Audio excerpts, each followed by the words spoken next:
मानना है कि जिस तरह से केसेस बढ़ रहे हैं, अगर ड्यूरिंग वोट्स अगर यही स्थितियां रहीं तो तमाम पढ़े लिखे जो हेल्थ कॉन्शियस लोग हैं वो शायद लाइन लगाने ना जाएं पोलिंग बूथों पर, तो वोट परसेंटेज भी इससे गिर सकता है। खासतौर से जो संवेदनशील लोग हैं, जिन्होंने दूसरी लहर में देखा कि जब डेल्टा वेरिएंट आया इतनी मौतें हुई, इतने लोग हॉस्पिटलाइज्ड हुए, तो वो दृश्य जो लोग देख चुके हैं और पूरा देश, लगभग पूरा प्रदेश, पूरा देश देख चुका है, तो कहीं ना कहीं वोटिंग परसेंटेज पर भी इसका असर एक राजनीतिक कार्यकर्ता के रूप में आपकी चिंता है?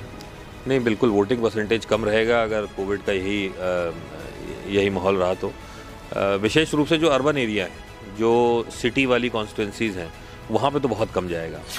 बड़े नेताओं को कहीं लाभ दिख रहा है या किसी ने कुछ वादे किए हैं तो वो इधर से उधर जा रहे हैं, लेकिन हम लोग को कोई फ़र्क नहीं पड़ता कि कोई बड़ा नेता या बड़े लोग, हाई प्रोफाइल लोग कहीं जाए। आपको स्वामी प्रसाद जैसों की ज़रूरत नहीं है? नहीं, जो खुद को बता रहे हैं कि वो नेवला है, एक मतलब अपने आप को उन्होंने स्वयं एक संज्ञा दी है।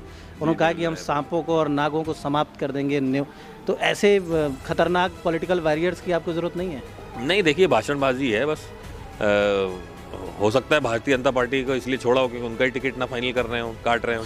आपके वर्कर्स भी अब चाह रहे होंगे कि इस बार आर्य पार हो ही जाए, तो क्या दावे हैं? क्या इस बार आश्वस्त हैं 100% विजय? हाँ, 100% विजय है। भारी संख्या में जो भी कोई अपनी पार्टी छोड़ रहा है वो सीधे कांग्रेस पार्टी में आ रहा है। जैतपुर विधानसभा में अगर भाजपा से कोई इस्तीफा देता है तो कांग्रेस पार्टी आता है, सपा से कोई इस्तीफा देता है तो कांग्रेस पार्टी आता है।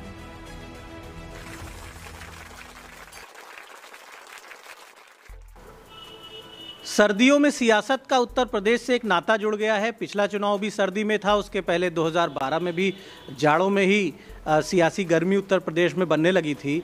और इधर पिछले कुछ दिनों से जब से ठंड बढ़ी है, शीतलहरी उत्तर प्रदेश में इस समय चल रही है, तो सियासत का जो तापमान है वो भी तेज़ी से बदल रहा है। तमाम नेता अपने दल बदल रहे हैं, अपने दिल बदल रहे हैं, उनकी आस्था, उनकी विचारधारा सब कुछ बदल रही है इस बदलते मौसम में। और आपने देखा कि उत्तर प्रदेश का राजनीतिक परिदृश्य बिल्कुल तेज़ी से बदलता हुआ यहाँ पर दिखाई दे रहा है। प्रमुख दलों में कांग्रेस पार्टी भी काफ़ी आक्रामक है इस बार, और कांग्रेस ने अपने प्रत्याशियों की सूची भी पहले जारी की है। और बाराबंकी में पीएल पूनिया कांग्रेस के आप समझ सकते हैं कि एक छत्रप के रूप में पिछले एक दशक से अधिक समय से यहाँ पर स्थापित हो गए हैं। 2007 में पीएल पूनिया ने बाराबंकी में कदम रखा था और तब से कांग्रेस पार्टी यहाँ पर सशक्त हुई, मजबूत हुई।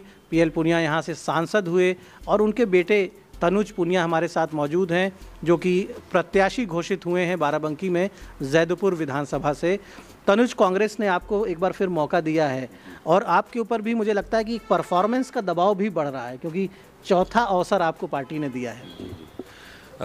परफॉर्मेंस का प्रेशर तो है, लेकिन धीरे धीरे हम लोगों ने जो एक बिल्डिंग सी बना ली।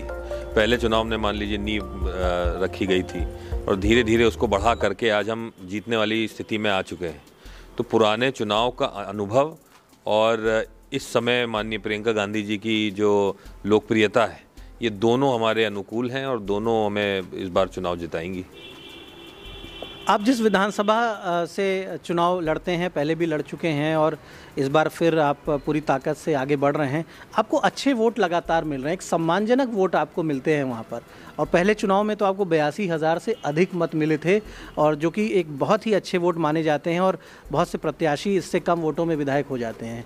तो इस बार जो है किस तरह से देख रहे हैं, इस 22 के चुनाव को किस तरह से देख रहे हैं? क्योंकि बीजेपी की स्थिति भी मजबूत बताई जा रही है। समाजवादी पार्टी के लोग तो दावा ही कर रहे हैं कि वो सरकार में आ रहे हैं, बिल्कुल निश्चिंत खुद को बता रहे हैं अखिलेश यादव। ऐसे में कांग्रेस पार्टी और तनुज पुनिया खुद को कितना मजबूती से देख रहे हैं? देखिए, जहाँ तक दावों की बात है, भारतीय जनता पार्टी जितना बता रही है उससे 10% भी नहीं होगा उनका, क्योंकि ग्राउंड पे आज सच्चाई ये है कि पेट्रोल डीजल के दाम और मतलब ओवरऑल जो महंगाई इन्होंने एक कर दी है पूरे उत्तर प्रदेश में, तो ऐसे में आम आदमी बहुत परेशान है। वो बोल नहीं रहा है क्योंकि सत्ता का दबाव बहुत ज़्यादा है। अगर कोई भी कुछ भी बोलता है तो उसके खिलाफ मुकदमे हो जाते हैं। भारतीय जनता पार्टी के कार्यकर्ता उसके घर पहुंच जाते हैं, धमकियां देते हैं। तो उस डर के मारे बोल कोई नहीं रहा है, कह रहा है हाँ हम वोट वहीं देंगे, लेकिन ग्राउंड रियलिटी ये है कि भाजपा को सब हटाना चाहते हैं, भगा देना चाहते हैं। और जहाँ तक समाजवादी पार्टी की बात है, उनका ग्राफ वाकई में थोड़ा बढ़ा है, लेकिन सत्ता में आने की परिस्थिति में अभी वो भी नहीं है, क्योंकि लोगों को अभी भी याद दिलाया जाता है, याद है जो गुंडा राज हुआ था, जिस तरह से थाने में भी मारपीट होती थी, बहुत कुछ समाजवादी पार्टी के खिलाफ हर जगह है, और लोग चाहते हैं कि कोई नया हम लोग चुने। तो ऐसे में प्रियंका गांधी जी जब हमारी आई हैं, उन्होंने टिकट भी जो दिए हैं वो काफ़ी सोच समझ कर दिए हैं, और जैसे कि उन्नाव में रेप पीड़िता की माता जी को दिए हैं, समाजवादी पार्टी ने कहा है कि उधर वो फील्ड नहीं करेंगे अपना कैंडिडेट, और कई जगह ऐसे जैसे सोनभद्र के नरसंहार जो हुआ था उसका आवाज़ उठाने वाले एक गरीब आदिवासी को टिकट दिया है। तो इस तरह से जो टिकट दिए गए हैं उससे लोकप्रियता और बढ़ रही है उन सब क्षेत्रों में। तो मेरा मानना है कि कांग्रेस पार्टी इस बार प्रियंका गांधी जी और लल्लू जी के नेतृत्व में कुछ अलग करके दिखाएगी और सीट बहुत ज़्यादा आएंगी हमारी। कुछ दिनों पहले हमने लल्लू जी का इंटरव्यू भी किया था, तो उन्होंने कहा था कि हम बहुमत की सरकार बनाएंगे और अपनी खुद की सरकार अपने दम पे बहुमत की सरकार बनाएंगे। तो कॉन्फिडेंस तो आपके नेताओं का साफ दिख रहा है।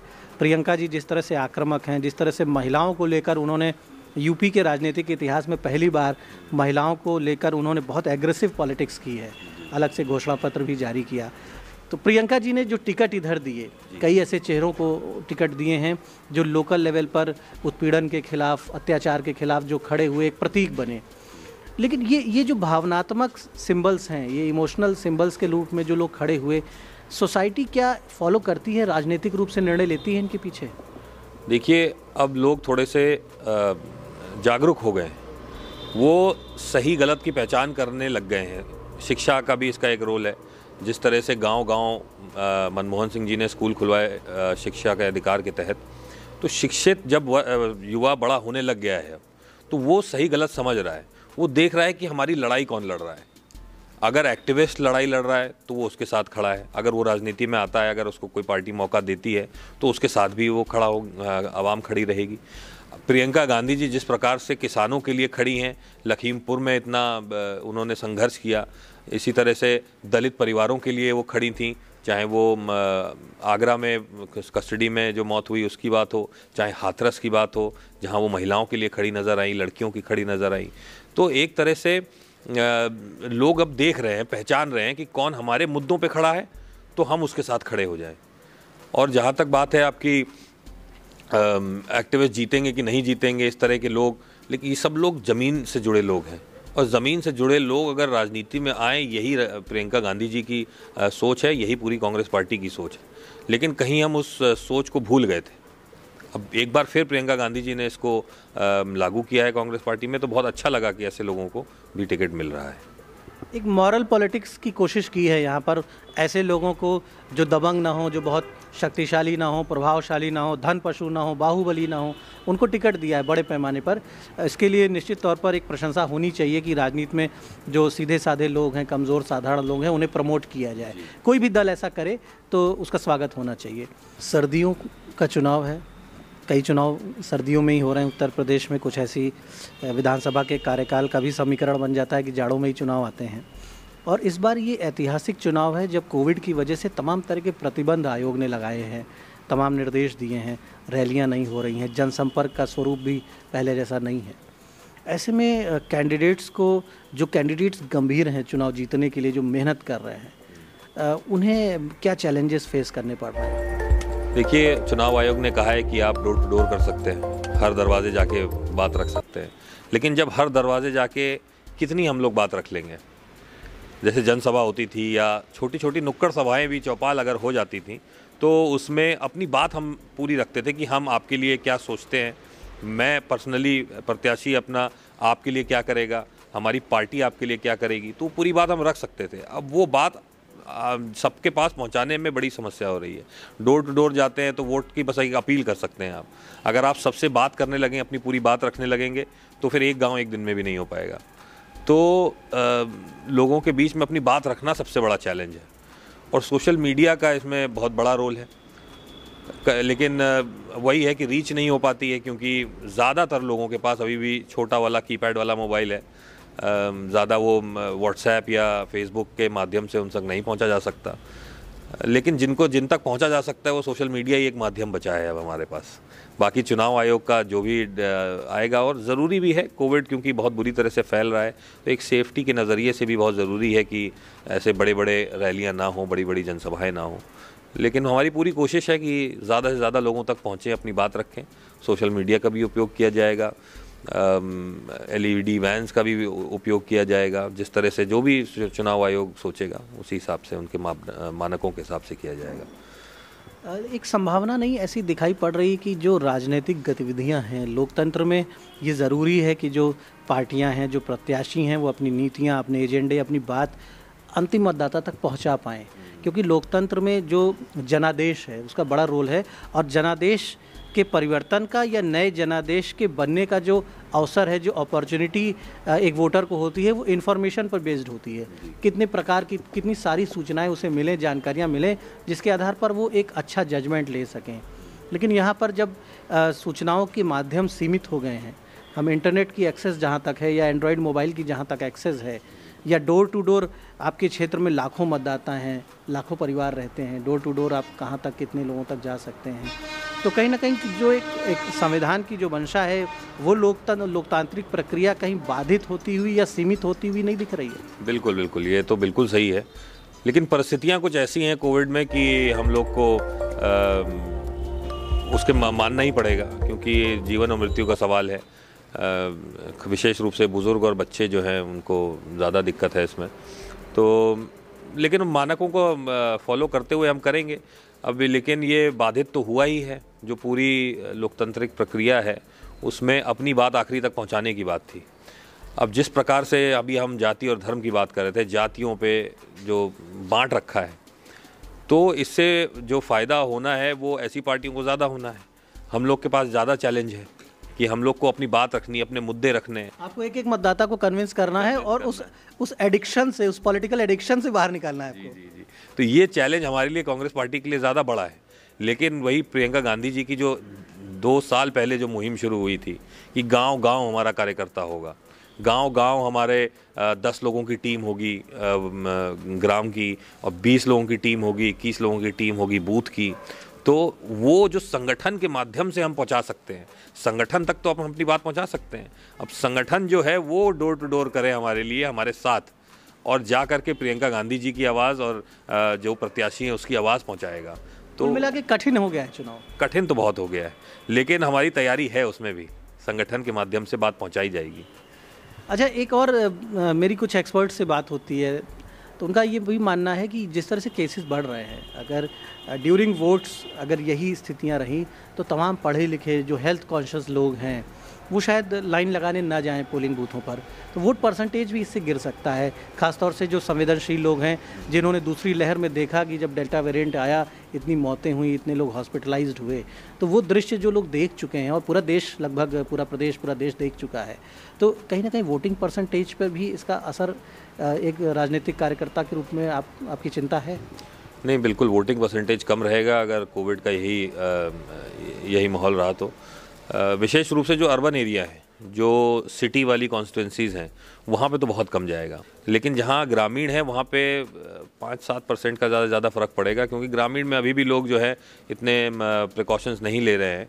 जहाँ हम लोग कोशिश करते हैं कि जागरूकता बढ़ाई जाए, लेकिन ग्रामीण क्षेत्रों में दरअसल मेहनत करने वाले सब लोग हैं, खेती बाड़ी किसानी करने वाले लोग हैं, पसीने में सब निकाल देते हैं, तो ऐसे लोगों को कोविड भी, वहाँ सियासत बड़ी चीज़ है और जान हथेली भी लेके चलते हैं। बस हाँ, सियासत भी गांव में तो इंतज़ार रहता है चुनाव का कि क्या करें, क्या गणित लगाए जाए। तो ग्रामीण क्षेत्रों में ज़्यादा फ़र्क नहीं पड़ेगा, लेकिन हाँ थोड़ा बहुत फ़र्क वहाँ भी पड़ेगा। लेकिन जो सिटी की कॉन्स्टिट्यूंसीज़ हैं, अर्बन एरियाज़ हैं, वहाँ पे ज़्यादा असर देखने को मिलेगा इसका। अच्छा, आप अपने सामने किस पार्टी को दमदार मान रहे हैं, किस कैंडिडेट को, किससे लड़ने वाले हैं आप? आपका चुनाव किससे होने वाला है? देखिए, कैंडिडेट तो किसी ने डिक्लेयर नहीं किया अभी। देखिए, भारतीय जनता पार्टी और समाजवादी पार्टी और कांग्रेस पार्टी के बीच में त्रिकोणीय होने की संभावना है। अगर वो अच्छे कैंडिडेट दे देती हैं तो लड़ाई थोड़ी कठिन हो जाएगी। अगर पुराने वाले कैंडिडेट्स फिर से दे दिए तो हमारी रास्ता और आसान हो जाएगा, क्योंकि जो पुराने कैंडिडेट्स हैं उनका विरोध क्षेत्र में बहुत है। नए दिए हैं तो लड़ाई बढ़ जाएगी हम लोग की। लेकिन वैसे त्रिकोणीय लड़ाई की हमें आशंका है। बाकी बहुजन समाज पार्टी की कोई चर्चा क्षेत्र में नहीं है, और किसी राजनीतिक दल की अगर चर्चा बंद हो जाए तो फिर आप मान लीजिए कि वो ख़त्म है उस क्षेत्र से। तो बहुजन समाज पार्टी तो हमारे यहाँ नहीं कर पाएगी, बाकी बहुजन समाज भारतीय जनता पार्टी और समाजवादी पार्टी से टक्कर रहेगी। एक आपने शायद अपने विरोधियों को भीष्म पितामह की तरह आपने बताया, रास्ता भी बता दिया कि यदि वो कैंडिडेट बदलते हैं तो आपकी लड़ाई मुश्किल होगी, अगर पुराने ही कैंडिडेट दे देते हैं तो आपकी लड़ाई आसान हो जाएगी। नहीं, देखिए उनको भी पता है, सर्वे सब कराते हैं, सारी पार्टियां कराती हैं, ग्राउंड क्या रियलिटी है उनको पता है।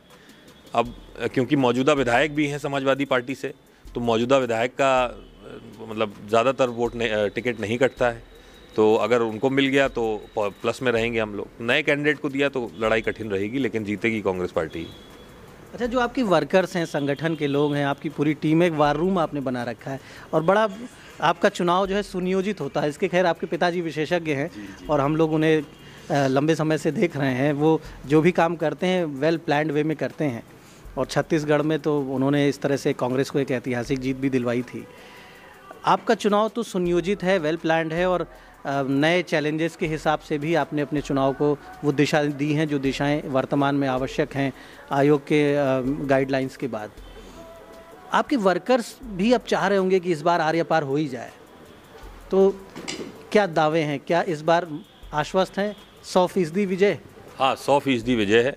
भारी संख्या में जो भी कोई अपनी पार्टी छोड़ रहा है वो सीधे कांग्रेस पार्टी में आ रहा है।